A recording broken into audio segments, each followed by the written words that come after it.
Hi, Dr. Reagan Robertson, CCO of Productive Dentist Academy here, and I have a question for you. Are you finding it hard to get your team aligned to your vision, but you know you deserve growth just like everybody else? That's why we've created the PDA Productivity Workshop. For nearly 20 years, PDA workshops have helped dentists just like you align their teams, get control of scheduling, and create productive practices that they love walking into every day. Just imagine how you will feel when you know your schedule is productive, your systems are humming, and your team is aligned to your vision. It's simple, but it's not necessarily easy. We can help. The demand for these workshops is so high that our March 2023 workshop is completely sold out. But there are still seats available for the only remaining workshop in September 2023. Visit productivedentist.com/workshop. That's productivedentist.com/workshop to secure your seats now. So I have a business coach, his name is Barry, and he said, Mike, sometimes the best way to get out of the weeds is just to walk out of the weeds. Just leave. When you leave your business for a period of time, the problems will expose itself. Some of them you can premeditate. I'm the only dentist here. I leave, there'll be no dentistry. What am I going to do? Welcome to the Everyday Practices Podcast. I'm Reagan Robertson, and my co-host, Dr. Chad Johnson, and I are on a mission to share the stories of everyday dentists who generate extraordinary results using practical, proven methods you can take right into your own dental practice. If you're ready to elevate patient care and produce results that are anything but ordinary, buckle up and listen in.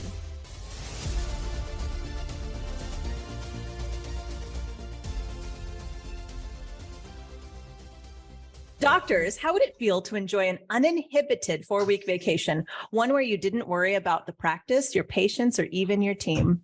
Now, what if I told you that not only this is possible, but you could grow your practice in such a way that you could take off over a year, even 2 years, and have your practice perform better than ever?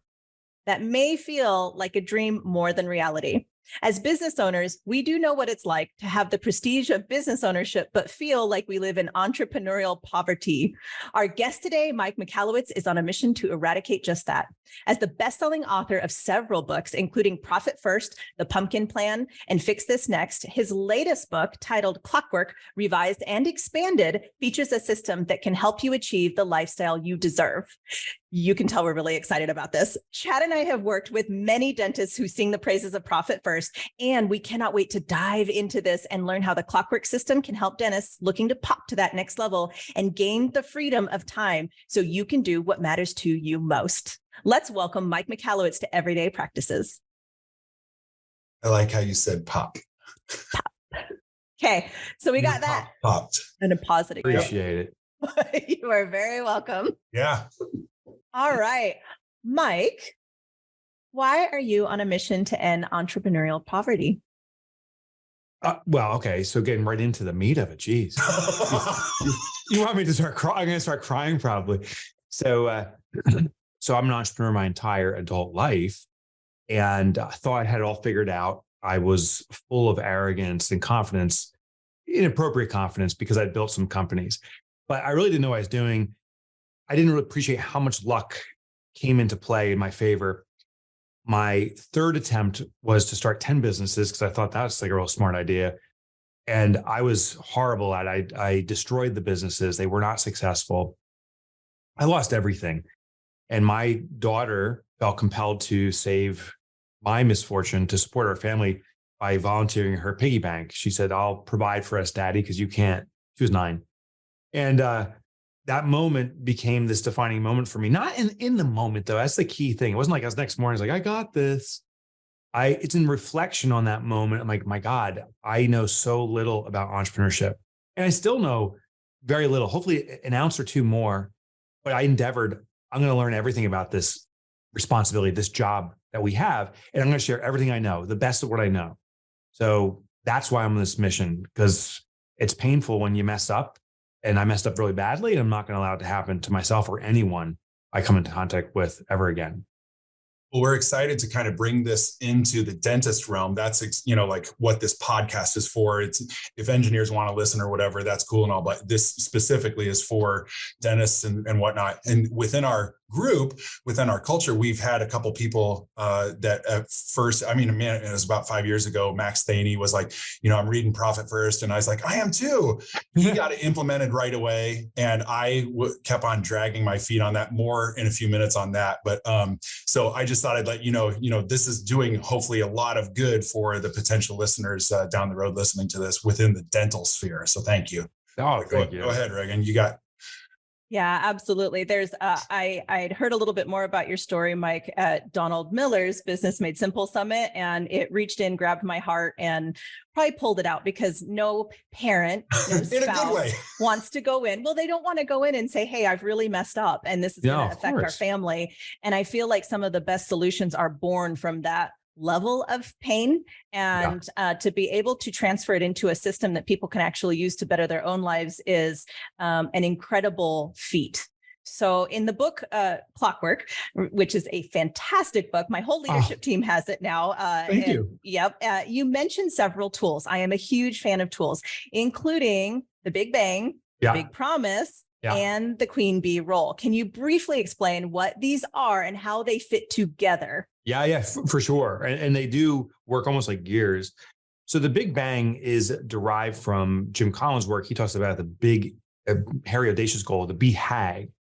But I found in my research is there's a couple more elements. Big, hairy, audacious goal is just about having something massive. As every word is about massiveness, but it's missing nobility, I think, impact on humanity, as we define it, and beauty, which is also self-defined. Usually it's rooted in joyness. That's where beauty is. So Big Bang stands for big, beautiful, audacious, noble goal. And it's that beautiful and nobility that I want people to focus on. Too many entrepreneurs I've met said, oh my God, my business isn't big enough. I'm like, well, who, according to what? Like, according to Inc. magazine, according to other entrepreneurs, this isn't a race to the biggest company. It is a journey to being providers for our community in a way that gives us joy, and that we can support ourselves economically, sustainably. So that's what the Big Bang is.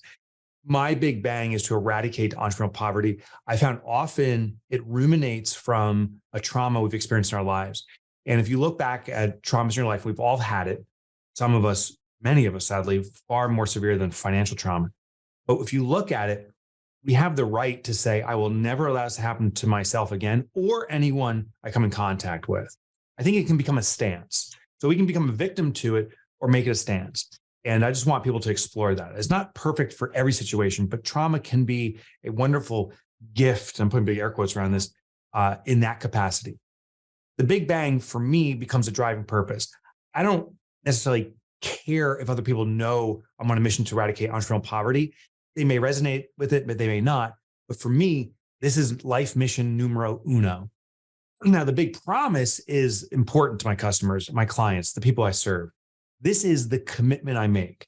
And my promise is to simplify entrepreneurship. And what that means is that needs to be the filter for all the work I do, including our conversation right now. Am I making concepts simple and accessible? Am I boiling it down to the essence? If I'm being too wordy, if I'm introducing complex ideas, I'm going to lose the ability to serve. So in every book I write, every podcast, hopefully appearance I do, every speech I present, I want to bring it to the essence. And that's what matters to the customer. So your big promise is what the customers kind of gauge your success on. And the danger here is don't overpromise or don't promise too many things. So don't promise something you can't deliver. That's disingenuous. Secondly, don't say, well, I'm the best, I'm the fastest, I'm the cheapest, all the things, because you can't, right? Because you can't be everything to everybody. So the big promise is that really should be the biggest promise, what we stake our reputation on. And the last part is the Queen Bee role. In my research, I was studying Mother Nature, and it's important to study Mother Nature because it's called biomimicry. When you discover something Mother Nature figured out over, 1 billion years, she's pretty smart. If we can interpret that to business, we have something that's likely to be successful because it's worked for her. Right. So I noticed that beehives specifically have the ability to scale very quickly, very organically with low energy cost. So I said, is there a translation in beehives to organizational hives? And I found there was quite a few parallels. My favorite was this thing called the Queen Bee role. basically there's a single activity or function that matters most to the survivability, the thrivability of the hive. That's the production of eggs. Well, in business, I asked myself, every business has a singular activity that's most important. So queen bee role is the role that we need to underline. Don't confuse this with a queen bee person. I'm not saying an organization should have a most important person. That actually becomes a little dangerous because if they're unavailable, get sick, decide to move to Paris, well, with Zoom, maybe it's okay, but it could be a challenge for the business.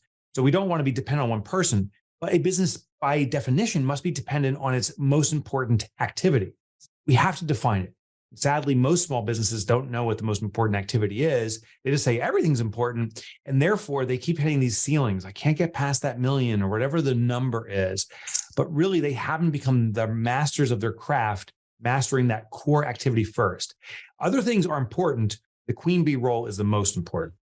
If I explain that well. We talk about in specifically in my dental office, our core purpose is we slay disease. That's like, it's almost, we slay disease. We slay disease. Oh, that's cool. We're just catchy. How often do you hear a dentist say that? That's awesome. Yeah. And so it was just kind of funny one time in our meeting when we were talking about what is our thing. And I was like, we slay disease. And they were like, we should have that be our thing. So we've kind of kept it.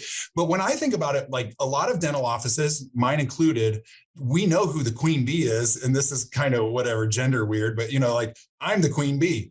Like the dentist is the queen bee. But then the question becomes, I think this is harder. And I kind of wanted to know your opinion almost as a consultant, like in general, what is a dental office's queen bee role? We all know who the queen bee is. It's probably the dentist, probably, because we're this kind of the sole entrepreneur that gets the business, going, and we're the hub of it.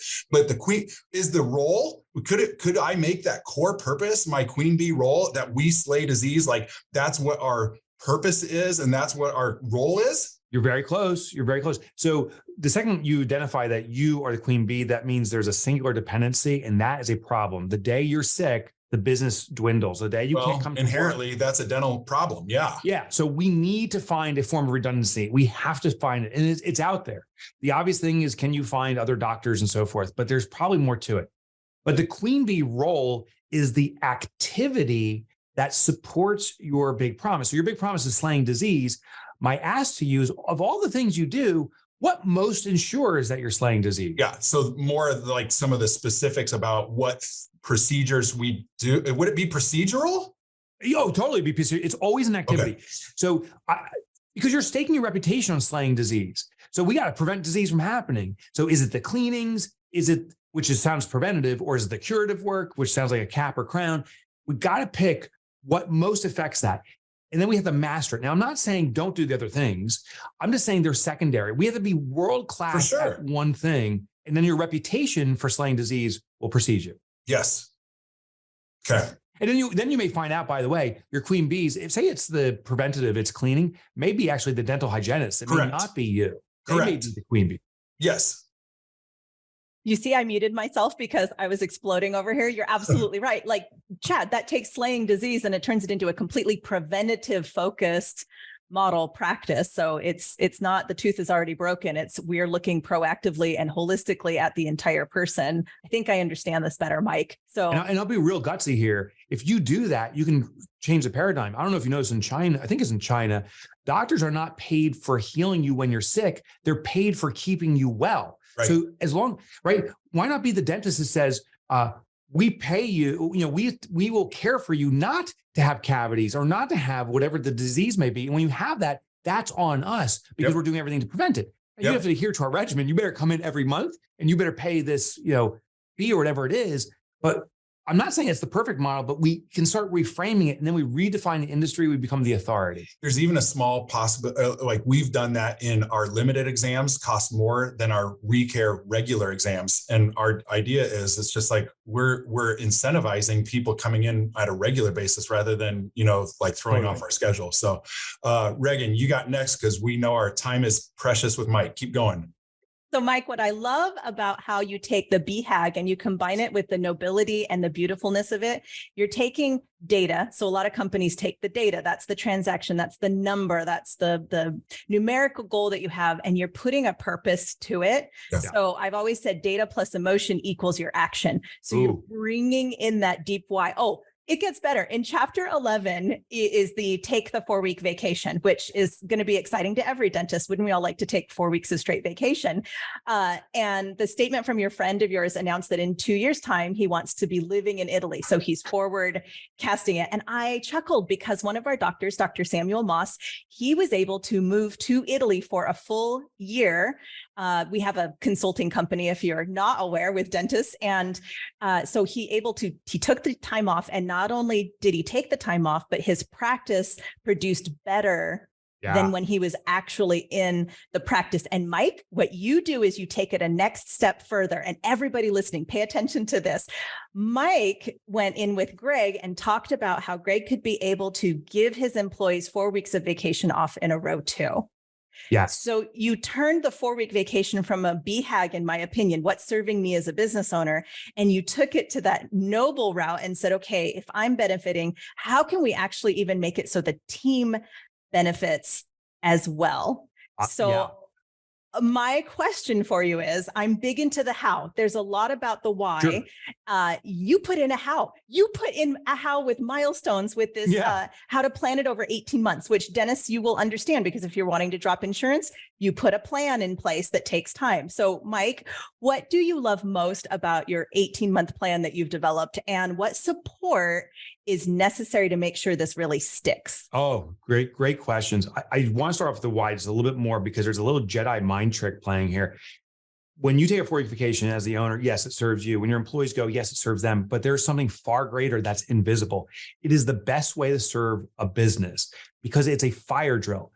At some point, we are going to leave our business. Hopefully it's through retirement, but health issues do happen. Emergencies and crises happen.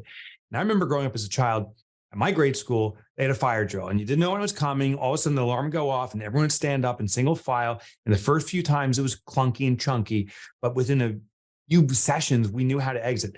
Well, sure enough, our school had a fire around 7th grade that was pretty severe, and not a single person got hurt because we all knew, stood up, single file, out the space. What in our business, the 4-week vacation serves as a fire drill. It prepares our business for our absence. And when we're absent, who's going to cover for us? How are we going to do it? And most business owners, I was talking with Michael Gerber, he's the author of eMyth. We did a keynote together. This was about 10 years ago. He said, sadly, most business owners think it's a flip of the switch. If I just work so hard in my business, one day it's going to run itself. And it's actually the reverse. The harder you work in the business, the more it's dependent upon you. So it becomes perpetuating the problem. Yeah, it perpetuates the problem. It becomes bad. So I have a business coach. His name is Barry. And he said, Mike, sometimes the best way to get out of the weeds is just to walk out of the weeds. Just leave. When you leave your business for a period of time, the problems will expose itself. Some of them you can premeditate. I'm the only dentist here. I leave. There'll be no dentistry. What am I going to do? In the 18-month rollout plan, what I suggest is don't take a 4-week vacation tomorrow. That'd be absurd. Your business is not prepared at all. It would be a jolt. But I found that if we schedule something a year and a half, 18 months out, it gives us enough time to feel the shock value of a new commitment, but also the time to prepare for it. Book this vacation. So literally it's a calendared event. It must be 4 consecutive weeks. We're going to have a full digital and physical disconnect, no access to the office. And if you want to be held accountable, tell your loved ones, your friends, tell your mother-in-law, she'll be all over it. Like, just tell people you're doing this, and tell your team. Now, a lot of entrepreneurs that go through this have told me, gosh, I'm so afraid to tell my team. They'll think I'm on the beach drinking Mai Tais. They're sweating in the shop, and I'm making all this money off their back.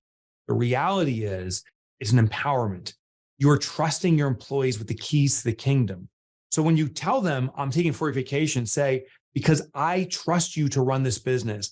My vision for myself and for a company is I'm a business owner, not the operator. And I think you guys can elevate up to the operating level or managerial level or higher, but I'll never know it if I keep on intercepting everyone and being the micromanager here. So I'm out of town and I trust you with the keys.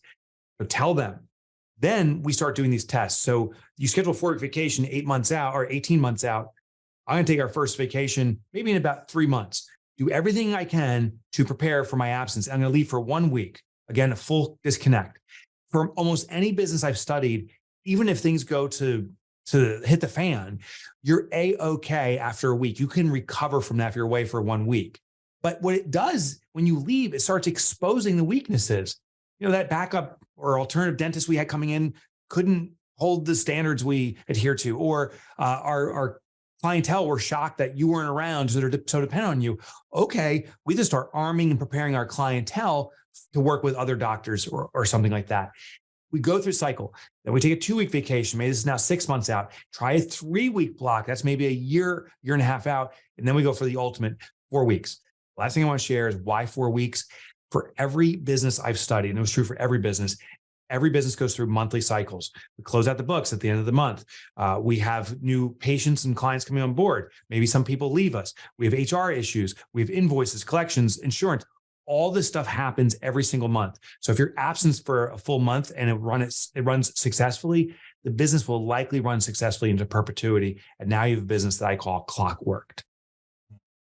It never clicked to me like when I was listening to this on Audible until you were just explaining it. When I was in high school, I worked at a water park, and the business owner would go on these motorcycle trips and go off. And I remember one time this mom came up and said, "I want to talk to whoever's in charge of this park." And I was 16. I said, "Yeah, that's me." And she says, "No, I want to talk to," because I was the boss at the time, but he put me in charge. And she was like, "No, I want to talk to the person who's in charge of this whole place." And I said, "Yeah, you're looking at him. How can I help you?" And I thought it's so interesting because he would leave and it just clicked to me. It's like, it was on purpose. And the cool thing is that raised me into becoming an entrepreneur, business owner mentality that I am today, because he let me grow into that. Yes, he was elevating me. Yeah. And the key is, I don't know if he did, but the key is to communicate your objective. Yeah, I'm leaving and I'm going to do stuff that I define as fun for me, but I'm leaving because the business needs to run without me. There's one kind of critical note I need to make. The number one job of entrepreneurs, business owners, is to not do the job. It's to be a creator of jobs. Only 3% of the population ever starts and maintains a successful business. Others try to start and fail, but 3% net run a business successfully and sustainably. That means the other 97% of the global population is looking for a good job with a good company. That's our job. Good companies, good job. So don't do the work. If you are, you're stealing the work from someone that wants to do it. So, Reagan, you had a question you wanted to go, and then I'll finish up with mine. Go ahead. Yes. Thank you for honoring us, Mike, with all of your time. We have like 10,000 questions. We're going to keep it brief though. You speak about following the clockwork system, but you also make a nod to profit first. We know as dentists, there's profit first for dentists. So there's a whole system, and that's really about getting your cash flow in order, getting your system in place for how you manage your money. So which comes first for dentists? Which would you recommend, profit first or clockwork? Good question. My response is with another question. What is your most imminent need? Are you running around like ragged and making tons of money and you're okay financially? I would read clockwork. Are you struggling financially, surviving check by check? Then I would start with profit first. If you're running around like crazy and not making money, I would still start with profit first, because it will force the hand of running an efficient business by taking your profit first. When you talk to most people about profit first, it's a loaded question because I'm going to give you what my answer was. But when you're talking with people about profit first and they say, the hardest thing for me to do was, what is that? Shockingly simple in retrospect, but it's the biggest impedance, is simply going to their bank and setting up the accounts. I have it for the listeners, Reagan knows. I wrote that and I was like, I said to Mike, do you know what do you want to guess what the hardest part for me implementing profit first? Going to the bank, basically the first action step. And so I was just kind of curious, like, if that seems to be universal, right? Just the first step. And then once you get it going. Yeah, it's universal and it's necessary. It's called a behavioral intercept. Most entrepreneurs log into their bank account to manage their money. We need to have something there to show what the money's intended for. Yeah. So people try to improve the system, say, I'll do it in a spreadsheet. My accounting system will use it. Well, the question is, do you go there on a daily basis to look at how much money you have? Right. If the answer is no, it's useless. It has to intercept your behavior. So you must set those accounts. You do that, you're 9% of the way there to a profitable business. So I took a picture I took a picture of the new accounts at the bank appointment and sent that to my accountant. That was my accountability method, to be like, I was here, and it was so belaboring. I'm serious. Why that step was so hard. I explained to someone, it's like this huge person going to the gym and not even working out, but just like setting their foot in the door. And that's what it felt like to me. I was just like, this is stupid. This is embarrassing. This is hard. I don't have time for this. But after that, it was like, then it all just fell into place. So my recommendation to everyone, just like Mike said, yes, it's super hard to go to the bank, but get that step done and then you can go from there. Mike, thank you so much for joining us today. Very cool. The people that are going, I can't wait to get the feedback, and you're too busy to ever listen to the awesome feedback that we're going to get and enjoy from, them saying, dude, that was so awesome. So on behalf of them, thank you very much. Thank you, Chad. Thanks, Regan. I appreciate both of you. Absolutely. Mike, what is the best way for people to, one, get Clockwork or know where you're speaking at or how to get in touch with you? Where are all the URLs? Drop them all here. The mecca for Mike is real simple. It's MikeMotorbike.com. It's a nickname from grade school. It's the only G-rated. For real? Yeah, MikeMotorbike.com. Really? Yeah, because who can spell Michalowicz? MikeMotorbike.com. It's a G-rated nickname from grade school. I don't drive a motorcycle. There you go. But MikeMotorbike.com, everything's there. That website opening skit is pretty cool. Yeah. Everyone has to go just to at least see that. Just see that. Mike, have a good rest of the day. Thank you very much. Regan, we're out. Everyday Practices Dental Podcast. Thank you. Thank you for listening to another episode of Everyday Practices Podcast. Chad and I are here every week thanks to our community of listeners just like you, and we'd love your help. It would mean the world if you can help spread the word by sharing this episode with a fellow dentist and leave us a review on iTunes or Spotify. Do you have an extraordinary story you'd like to share or feedback on how we can make this podcast even more awesome? Drop us an email at podcast@productivedentist.com. And don't forget to check out our other podcasts from Productive Dentist Academy at productivedentist.com/podcasts. See you next week.